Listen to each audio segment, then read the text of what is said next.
Ici le Padre Louis-Martin Lantier. Aujourd'hui, à Soda Résilient, nous continuons de parler de comment développer des attitudes positives.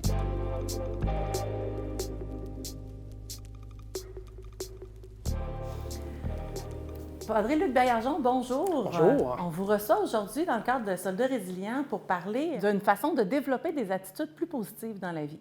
En fait, c'est la deuxième capsule qu'on fait avec vous.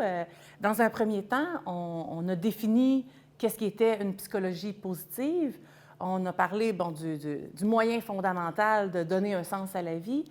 Aujourd'hui, on va regarder des moyens un petit peu plus concrets, simples, de vraiment se donner une meilleure attitude positive. C'est en changeant des mauvaises habitudes ou en développant des nouvelles façons de faire?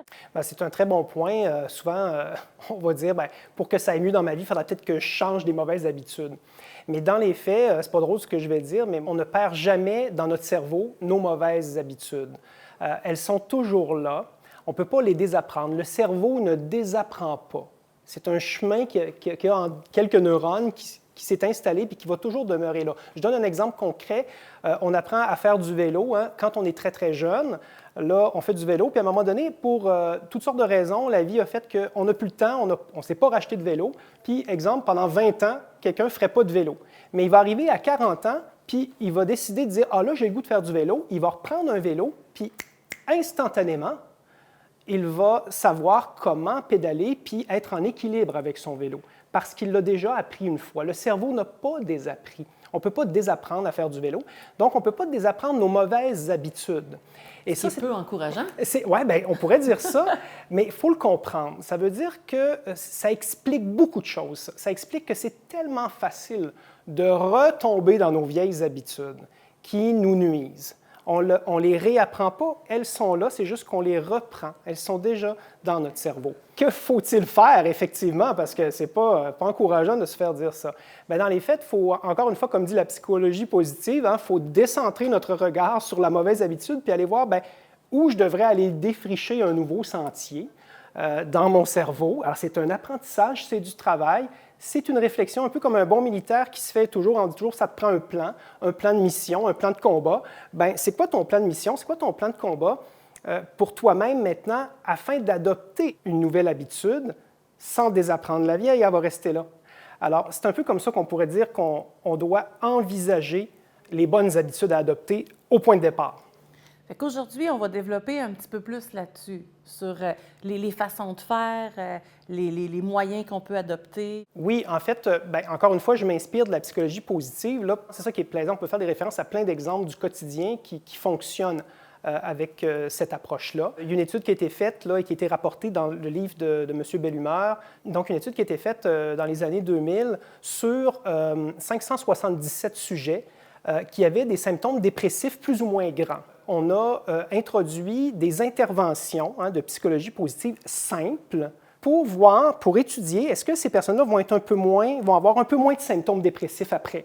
Et ce qu'on a remarqué, c'est qu'après des choses relativement simples qu'on leur demandait de faire, exemple de choses simples, on demandait à un groupe, par exemple, une fois par semaine, d'aller rencontrer quelqu'un ou de l'appeler, un meet via FaceTime, quelque chose du genre, pour lui dire quelque chose de positif qu'on reconnaît chez lui. Le travail à faire qu'on demandait à ces gens-là, en tout cas pour un bon nombre, c'était « trouve quelque chose de positif chez une personne, puis va lui dire, peu importe le moyen que tu prends. » C'est simple. Assez simple. C'est très, très simple. Donc, on dit, est-ce que je pourrais faire ça, moi? Oui, pourquoi pas? Ce serait peut-être une bonne habitude à adopter. Et puis, le résultat est surtout très intéressant parce que la majorité des gens, je ne me souviens pas du nombre exact, mais l'étude était concluante là, pour dire que, en fait, tous ces gens-là avaient abaissé l'intensité des symptômes dépressifs, des fois beaucoup.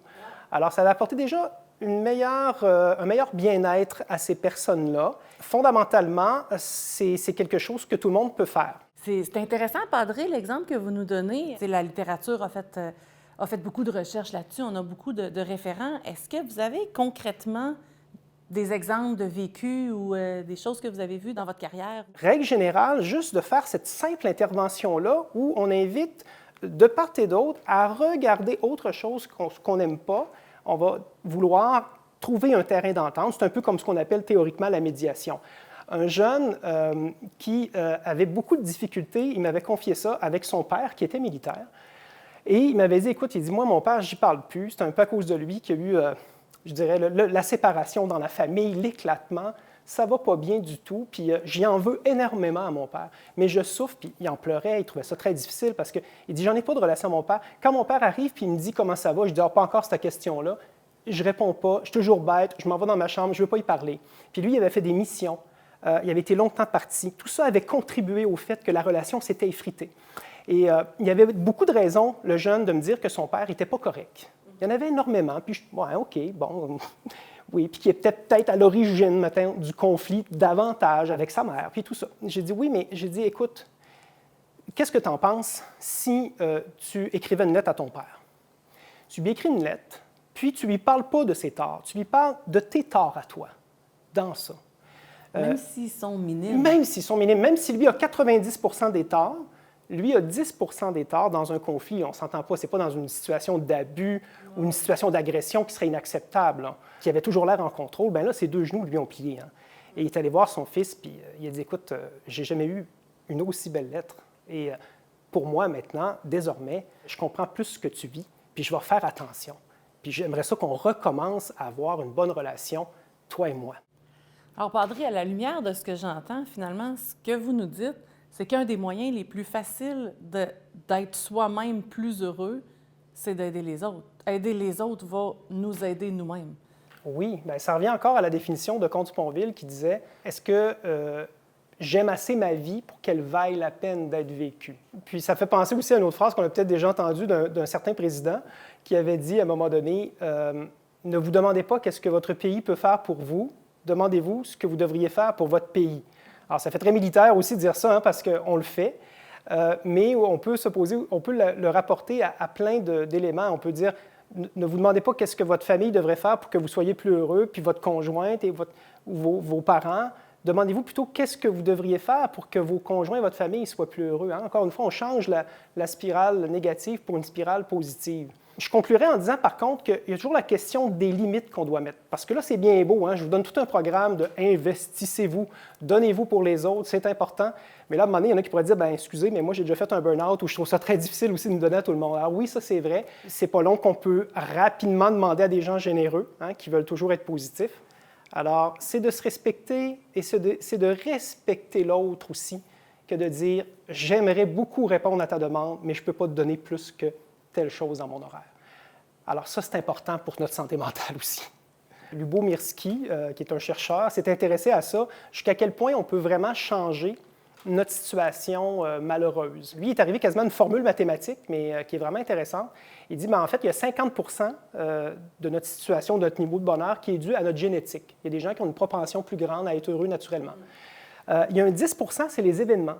C'est pas gros, hein? Donc, il t'arrive quelque chose de très grave, c'est 10 Normalement, au bout de quelques mois, la personne peut être résiliente et elle va revenir au même niveau de bonheur génétique qu'elle avait au départ, même si c'est quelque chose de dur qu'elle a traversé. Donc, l'être humain est naturellement résilient. Mais attention, il y a un 40 qui, c'est vraiment l'activité volontaire. Okay? 40 quand même, c'est pas banal. Donc, c'est pour ça qu'il ne faut pas penser que c'est juste parce que j'adopte des conclusions de la psychologie positive que je vais nécessairement aller mieux. Hein? Ça se peut que j'aie besoin d'aller voir vraiment quelqu'un qui va m'aider dans la situation difficile que je vis, puis on va aller travailler là. Mais quand même, il y a un 40 qui est la volonté humaine. Donc, tous ces petits choix que je viens de vous énumérer ont des grandes chances d'apporter une amélioration de notre bien-être. Merci beaucoup, Padre Baillargeon. Très intéressant. Ça a été un grand plaisir. Merci de m'avoir reçu. Merci à vous.